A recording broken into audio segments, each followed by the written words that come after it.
Hello, good morning, नमस्कार। मैं Ankit Singh science और टेक के इस यूट्यूब ऑफिशियल चैनल वर्निक्स के माध्यम से मुखातिब हूँ आप सभी से। स्वागत करता हूँ इस चैनल पर आप सभी का।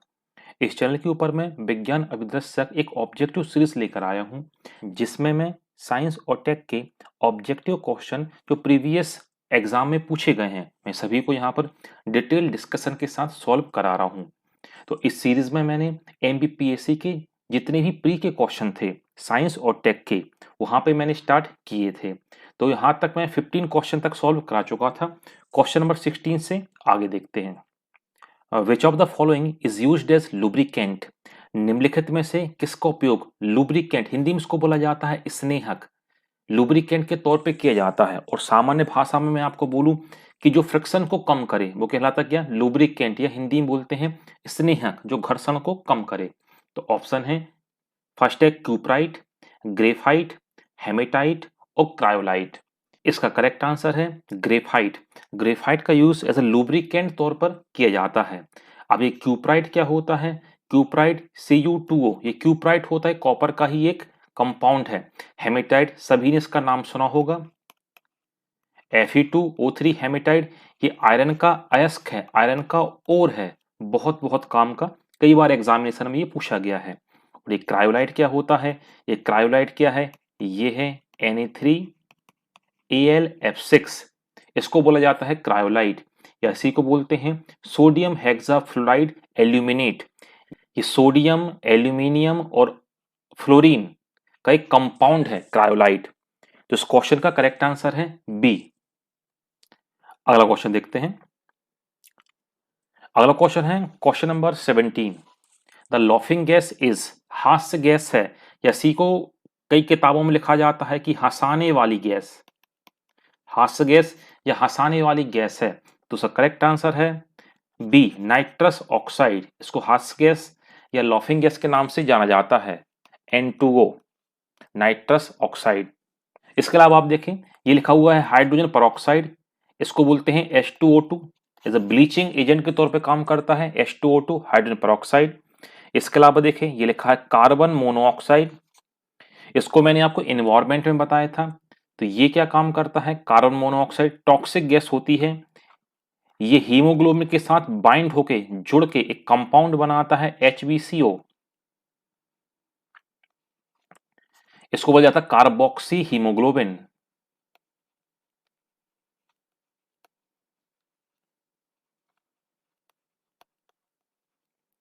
ये जो कंपाउंड होता है स्टेबल कंपाउंड होता है, स्थायी यौगिक होता है,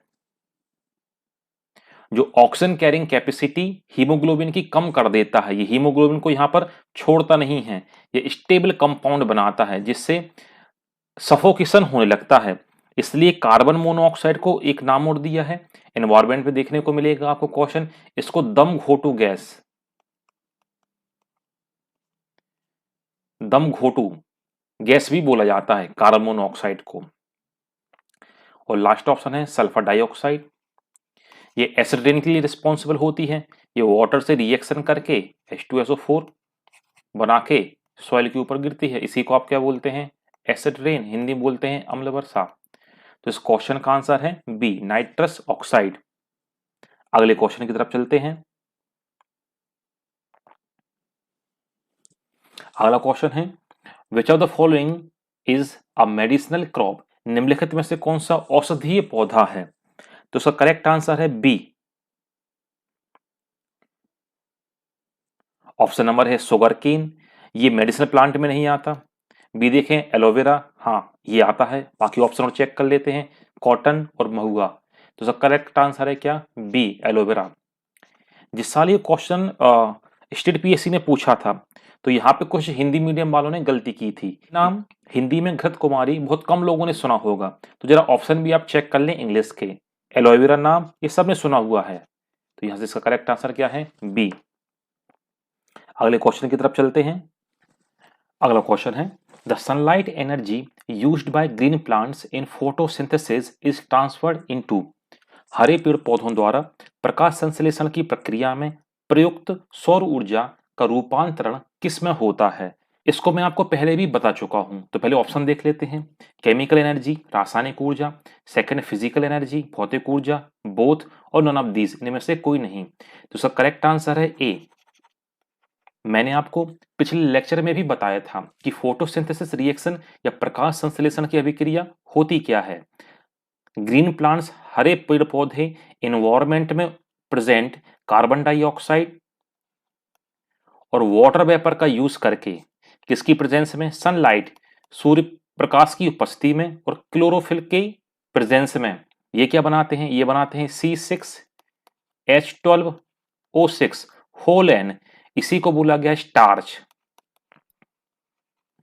प्लस इस रिएक्शन में कौन सी गैस लिबरेट होती है, 6O2। तो ये स्टार्च जो है केमिकल कंपाउंड है। तो यहां पे आप देखो इस सोलर एनर्जी को इनके थ्रू ये बाइंड करके या बांध कर केमिकल एनर्जी में क्या करते हैं, ये कन्वर्ट करते हैं। तो इस क्वेश्चन का करेक्ट आंसर है ए। अगला क्वेश्चन देखते हैं। What is the Audible range और हियरिंग रेंज ऑफ ह्यूमन। मानव की, ये यहां पे करेक्शन है, ये श्रव्यता है, मतलब सुनना, सभ्यता नहीं है।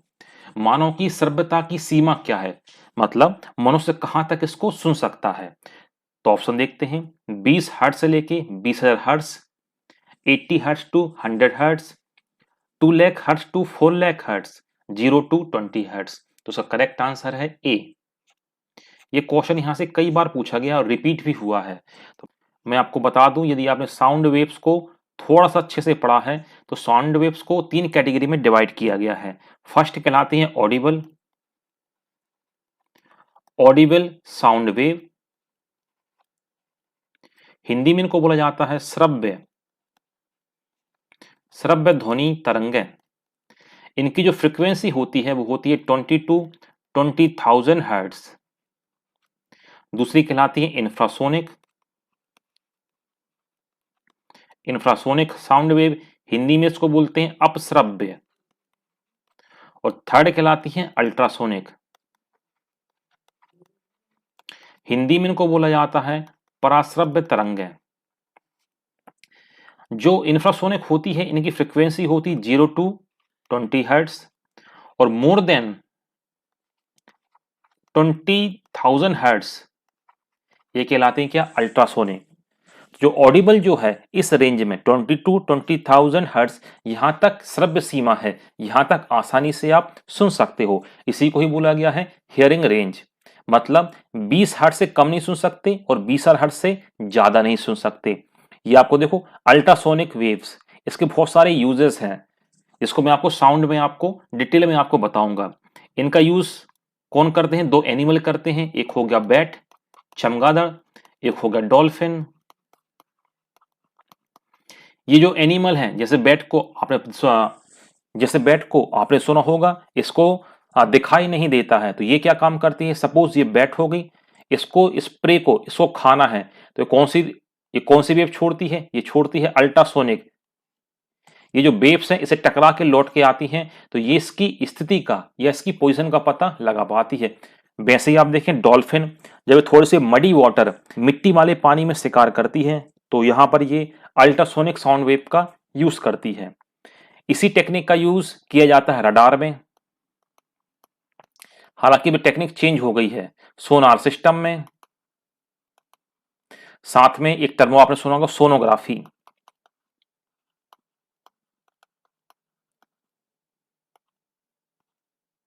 इसमें भी अल्ट्रासोनिक साउंड वेव का ही यूज किया जाता है। यहाँ पे आजकल नॉन मैकेनिकल वेव्स का यूज करने लगे हैं, पहले इनका यूज यहाँ पे किया जाता था। सोनोग्राफी भी आपने सुना होगा, शरीर के जो वाइटल ऑर्गन है, आंतरिक अंग है, इसको देखने के लिए सोनोग्राफी टेक्निक का यूज किया जाता है। तो इन सबको मैं डिटेल में आपको बताऊंगा। तो इस क्वेश्चन का सही आंसर है ए, 20 हर्ट्ज टू 20,000 हर्ट्ज। अगले क्वेश्चन की तरफ चलते हैं। अगला क्वेश्चन है, when is the international earth day celebrated, अंतर्राष्ट्रीय पृथ्वी दिवस कब मनाया जाता है। तो उसका करेक्ट आंसर है सी, 22 ऑफ अप्रैल। ये 5 जून भी आप याद रखें, इसमें क्या है, ये है वर्ल्ड एनवायरमेंट डे, विश्व पर्यावरण दिवस। यहां से भी क्वेश्चन बन गया है। आगे की तरफ चलते हैं। अगला क्वेश्चन है, Kanha national park is famous for. Kanha राष्ट्रीय उद्यान प्रसिद्ध है लायंस के लिए, शेरों के लिए, काउस गाय के लिए, एलिफेंट्स के लिए और टाइगर्स के लिए। तो उसका करेक्ट आंसर है डी। जो कान्हा जो है फेमस फॉर टाइगर्स। ये कान्हा नेशनल पार्क है कहां पे, मैं आपको बता देता हूं। ये आपको मिलेगा एमपी मंडला, मंडला डिस्ट्रिक्ट में आपको देखने को मिलेगा कान्हा। और कुछ जानकारी कान्हा के बारे में, बहुत सारी जानकारी है। यहाँ पे आप देखें, यहाँ पर जो कान्हा नेशनल पार्क है, ब्रेडरी ब्रेडरी वैरायटी के सौंप डियर, हिंदी में बोलते बारहसिंगा, यहाँ पर पाए जाते हैं। इसके अलावा देखें 1974 में यहाँ पे प्रोजेक्ट टाइगर चलाया गया। एमपी में प्रोजेक्ट टाइगर 1974 में चलाया गया। वो कहां से स्टार्ट हुआ, कान्हा से स्टार्ट हुआ। और जो ऑप्शन है उसके बारे में अपन देख लेते हैं। लायंस के लिए जो फेमस है ये गिर गिर नेशनल पार्क, ये कहां पे है, ये आपको गुजरात में आपको देखने को मिलेगा। फेमस फॉर एशियाटिक लायन, एशियाई बब्बर शेरों के लिए फेमस है। एलिफेंट्स के लिए आप देखें, नाम आपने सुना होगा पलामाऊ, पलामाऊ नेशनल पार्क, ये आपको देखने को मिलेगा झारखंड में, आपको देखने को ये मिलेगा। फेमस फॉर टस्कलेस एलिफेंट, ये बिना हाथी दांत, टस्क यानी होता हाथी दांत, तो बिना हाथी दांत वाले हाथियों के लिए फेमस है ये। सामान्य तौर पे क्या होते हैं, मेल में देखने को मिलेंगे टस्क, फीमेल में देखने को नहीं मिलेंगे। तो ये कैसा नेशनल पार्क है जहां मेल में भी टस्क या हाथी दांत देखने को नहीं मिलते। तो इस क्वेश्चन का करेक्ट आंसर है डी, टाइगर्स। इस नेशनल पार्क के बारे में मैंने डिटेल में वीडियो बनाया है, आपको स्क्रीन के ऊपर दिखाई दे रहा होगा, तो आप जाकर देख सकते हैं। अगला क्वेश्चन देखें, what is the full form of NGT. NGT का पूरा नाम है, तो एनजीटी का फुल फॉर्म है national green tribunal. Correct answer इसका ए। इस एनजीटी के ऊपर मैंने एक डिटेल वीडियो बनाया है, तो ये भी आपको स्क्रीन के ऊपर दिखाई दे रहा होगा। तो यहां से आप जाके देख सकते हैं एनजीटी में कौन कौन मेंबर्स होते हैं, कहां से इनका सिलेक्शन होता है, इनका काम क्या होता है। एक जनरल टर्म में मैं आपको बता देता हूं एनजीटी का काम क्या होता है। जितने भी जो इन्वायरमेंट रिलेटेड वर्क होते हैं, इन्वायरमेंट से जुड़े हुए जितने भी काम होते हैं या कोई भी जो मुद्दे होते हैं कहीं ना कहीं जुड़े हैं किससे, इन्वायरमेंट से, इनके त्वरित निपटान के लिए या तुरंत सुनवाई के लिए अलग से ही कोर्ट को अपन ने डिजाइन किया है। इसको अपन क्या बोलते हैं, एनजीटी। स्क्रीन के ऊपर आपको दिखाई दे रहा होगा, तो डिस्क्रिप्शन बॉक्स में मैं इसकी लिंक भी शेयर कर दूंगा। इसके ऊपर मैंने डिटेल वीडियो बनाया है। अगले क्वेश्चन की तरफ चलते हैं। अगला क्वेश्चन है, the main air pollutants in metropolitan cities. Metropolitan शहरों में कौन सा मुख्य प्रदूषक है। अब यहां पर हम बात करते हैं ओजोन, ये तो नहीं है। हाँ, कार्बन मोनोऑक्साइड, सल्फर डाइऑक्साइड ये हो सकते हैं, कार्बन डाइऑक्साइड, नाइट्रोजन ऑक्साइड और नन ऑफ दीज। तो फर्स्ट और डी तो कैंसिल हो गए। इस क्वेश्चन का करेक्ट आंसर है बी, कार्बन मोनोऑक्साइड। अभी मैंने आपको बताया ये हीमोग्लोबिन के साथ कंबाइंड होके कार्बोक्सी हीमोग्लोबिन स्टेबल स्थायी यौगिक बनाती है। अभी ये सल्फर डाइऑक्साइड ये एसिड रेन के लिए रिस्पॉन्सिबल होती है, अम्ल वर्षा के लिए उत्तरदायी होती है, जो कि पेट्रोलियम प्रोडक्ट को जलाने से निकलती है। तो चूंकि यहाँ पे मेट्रोपॉलिटन सिटीज में होते क्या है, वाहन ऑटोमोबाइल ज्यादा होते हैं, तो इसका करेक्ट आंसर क्या है, बी। अगले क्वेश्चन की तरफ चलते हैं। अगला क्वेश्चन है, पोटैटो इज अ, आलू है एक, रूट मूल, फ्रूट फल, ट्यूबर कंद, बल्ब सल कंद। तो इसका करेक्ट आंसर है सी, ट्यूबर। अब ये होता क्या है, तो इसके लिए थोड़ा सा आपको देखना पड़ेगा। एक होता है रूट और एक होता है स्टेम। हिंदी में लोग उसको बोलते हैं जड़, इसको बोलते हैं तना। जब भी मैंने ऑफलाइन क्लासेस में लोगों से इसकी डेफिनेशन पूछी है, तो लोग बोलते हैं कि जड़ होती जमीन के अंदर होती है और जो स्टेम जो होता है, तना जो होता है, ये जमीन के बाहर होता है। अधिकतर लोगों की यही डेफिनेशन होती है।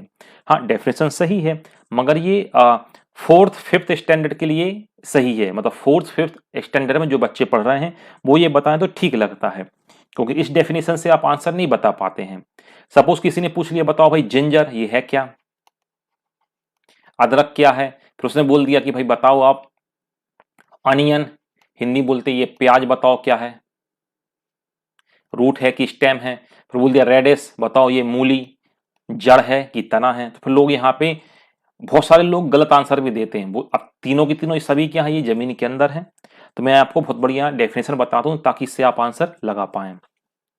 जो रूट जो होती है, और रूट में आपको नोड पहला और इंटर नोड, जड़ में नोड और इंटर नोड, हिंदी में इसको बोलते पर्व, इसको बोलते पर्व संधि। तो जड़ में नोड और इंटर नोड देखने को नहीं मिलते हैं, जबकि स्टेम में दोनों पाए जाते हैं।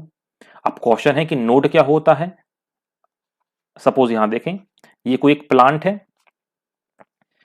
प्लांट का वो पोर्शन, पौधे का वह भाग जहां से नई ब्रांचेस निकलती, ये एक शाखा निकल रही, ये निकल रही, तो ये जो ब्रांच यहां से निकलती है इसको बोला जाता क्या, ये कहलाता है नोड। और दो नोड के बीच की जगह कहलाती है क्या, इंटर नोड। तो तने में, स्टेम में नोड और इंटर नोड दोनों पाए जाते हैं, जबकि जड़ों में देखने को ये नहीं मिलते। आप एग्जाम्पल आप देखें, वो कई बार पूछता कि बताओ ये पोटैटो है क्या, जड़ है कि तना है, आलू है क्या, जड़ है कि तना। तो इसमें आप पोटैटो को आपने गौर से देखा होगा, उसमें कुछ ऐसे डिप्रेशन आपको दिखाई देंगे। दरअसल ये है क्या, ये है नोड।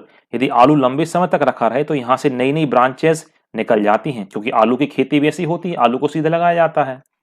तो मैंने क्या बोला, जहां से नई ब्रांचेस निकले तो ये कहलाएंगे क्या, ये कहलाते हैं नोड। और दोनों के बीच की क्या कहलाती है, ये कहलाती है क्या, इंटर नोड।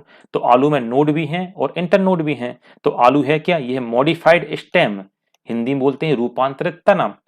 वैसे ही आप देखें, जो आपका अनियन जो होती है, जो प्याज जो होती है, ये भी क्या है, ये मॉडिफाइड स्टेम है। वैसे ही आप देखें गार्लिक, लहसुन आप देखें, इसमें ढेर सारी कलियां होती हैं, हर कली से एक प्लांट निकलता है, तो इसमें नोड भी है और इंटर नोड भी है। तो ये भी क्या है, ये भी है मॉडिफाइड स्टेम। जो मॉडिफाइड स्टेम जो होते हैं इनको अलग अलग कैटेगरी में डिवाइड किया गया है। जैसे आप देखें ट्यूबर, हिंदी में इसको बोलते हैं कंद। एक होता बल्ब, इसको बोलते हैं कली। एक होता है राइजोम। तो ट्यूबर में आता है पोटैटो, बल्ब में आता है अनियन, गार्लिक, प्याज और लहसुन। और राइजोम, हिंदी में इसको बोलते हैं प्रकंद, इसमें आता है क्या, जिंजर। ये सारे के सारे हैं क्या, ये सारे के सारे स्टेम ही हैं। तो इस क्वेश्चन का करेक्ट आंसर है सी, ट्यूबर। अगले क्वेश्चन की तरफ चलते हैं। अगला क्वेश्चन है, which gas known as noble gas, निम्नलिखित में से कौन सी गैस नोबल गैस कहलाती है। हाइड्रोजन, ऑक्सीजन, हीलियम और कार्बन डाइऑक्साइड। तो इस क्वेश्चन का करेक्ट आंसर है, यदि आपने पीरियोडिक टेबल आवर्त सारणी को देखा हो तो 18th ग्रुप के जो मेंबर जो होते हैं, इसमें कौन कौन आते हैं।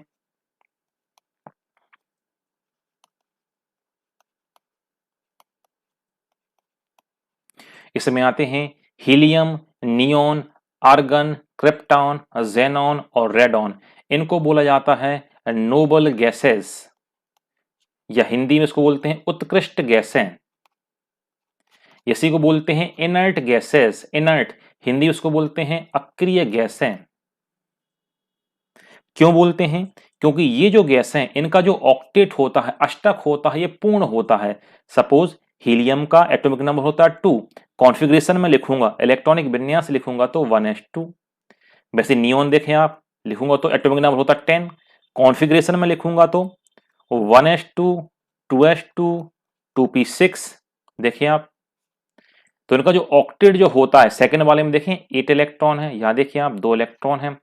तो इनका ऑक्टेट या अष्टक होता है कंप्लीट। तो ये सारे एलिमेंट, सारे तत्व ना ही किसी को इलेक्ट्रॉन देते हैं और ना ही किसी से इलेक्ट्रॉन लेते हैं। इसका मतलब ये हो गया, ये इनर्ट हैं, इसलिए इनको नाम क्या दिया है, इनर्ट गैसेस या नोबल गैसेस, या हिंदी बोलते हैं उत्कृष्ट गैसें या अक्रिय गैसें। ये सारे मेंबर आते हैं किसमें, नोबल गैसेस में आते हैं। तो क्वेश्चन का करेक्ट आंसर है सी। अगले क्वेश्चन की तरफ चलते हैं। अगला क्वेश्चन है, मैमल्स रेस्पायर बाय, स्तनधारियों में श्वसन होता है गिल्स क्लोम द्वारा, ट्रेकिया श्वसन नली द्वारा, स्किन त्वचा द्वारा, लंग्स फेफड़ों द्वारा। तो इसका करेक्ट आंसर है डी, लंग्स से। आपने देखा होगा रेस्पिरेटरी ट्रैक यदि आपने देखा होगा, श्वसन तंत्र आपने देखा होगा, तो मनुष्य में आप देखें ऐसा कुछ आपको रेस्पिरेटरी ट्रैक आपको दिखाई दिया होगा, ऐसा श्वसन तंत्र आपको कुछ दिखाई दिया होगा। ये जो आपको स्टार्टिंग में दिखाई दे रही है इसको बोलते हैं ट्रैक, या हिंदी में बोलते हैं क्या, श्वसन नली। और ये दो आपको दिखाई दे रहे हैं ये कहलाते हैं लंग्स, फेफड़े। तो मनुष्यों में श्वसन होता है लंग्स या फेफड़ों के द्वारा। जो फिश जो होती है, मछली जो होती है, इसमें रेस्पिरेशन होता है किसके द्वारा, गिल्स के द्वारा। स्किन के द्वारा कौन करता है, ये करता है अर्थवॉर्म, हिंदी बोलते हैं केचुआ। ये करता है क्या, फ्रॉग, मेंढक। ये नम त्वचा से क्या करते हैं, रेस्पिरेशन करते हैं। तो इस क्वेश्चन का करेक्ट आंसर है डी, लंग्स। अगले क्वेश्चन की तरफ चलते हैं। अगला क्वेश्चन है कि vinegar is chemically known as, सिरके का रासायनिक नाम है acetic acid, butyric acid, formic acid और टार्टरिक एसिड। तो इसका करेक्ट आंसर है ए, एसिटिक एसिड, CH3COH। ये आपको याद नहीं करना है, बस ये याद रखें कि एसिटिक एसिड को बोला जाता है क्या, सिरका। और ऑप्शन में आपको बता देता हूं, ये ब्यूटारिक एसिड ये आपको कहां मिलेगा, ये आपको मिलेगा बटर में, ये मक्खन में मिलता है। फॉर्मिक एसिड आपने पढ़ा होगा, जो रेड एंट जो होती हैं, लाल चींटी जो होती हैं, उसके जो स्टिंग जो होता है, उसका जो डंक होता है वहां मिलता फॉर्मिक एसिड। जबकि टार्टरिक एसिड मिलता है टैमरिंड में, हिंदी में इसको बोलते हैं इमली। टैमरिंड में मिलता क्या, टार्टरिक एसिड। तो अपने क्वेश्चन का करेक्ट आंसर क्या है, ए। अगले क्वेश्चन की तरफ चलते हैं। अगला क्वेश्चन है myopia is a disorder of which organ, myopia किस अंग का दोष है, हार्ट, हृदय, ईयर, कान, आई, नेत्र और किडनी। तो इसका करेक्ट आंसर है सी, आई। यदि आपने आंख का स्ट्रक्चर देखा हो, आंख की आपने यदि संरचना देखी हो, तो कुछ इस तरह का आपको दिखाई देगा। यहाँ पे लगा होगा क्या, लेंस लगा होगा, और यहाँ देखने को मिलेंगे आपको सीलियरी बॉडीज या सीलियरी मसल्स, जो लेंस के कर्वेचर को कम ज्यादा करते हैं। तो इस मायोपिया में होता क्या है, ये लाइट रेज यहाँ पे आती हैं, यह रेटिना, जहां पे क्या होता है, इमेज बनती है। ये क्वेश्चन भी पूछ लिया है कि इमेज कहां बनती है, तो आप याद रखना इमेज बनती है कहां पे, रेटिना के ऊपर बनती है।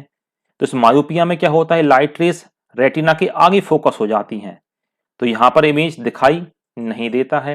तो इस दोष को या इस डिसऑर्डर को बोला जाता है मायोपिया।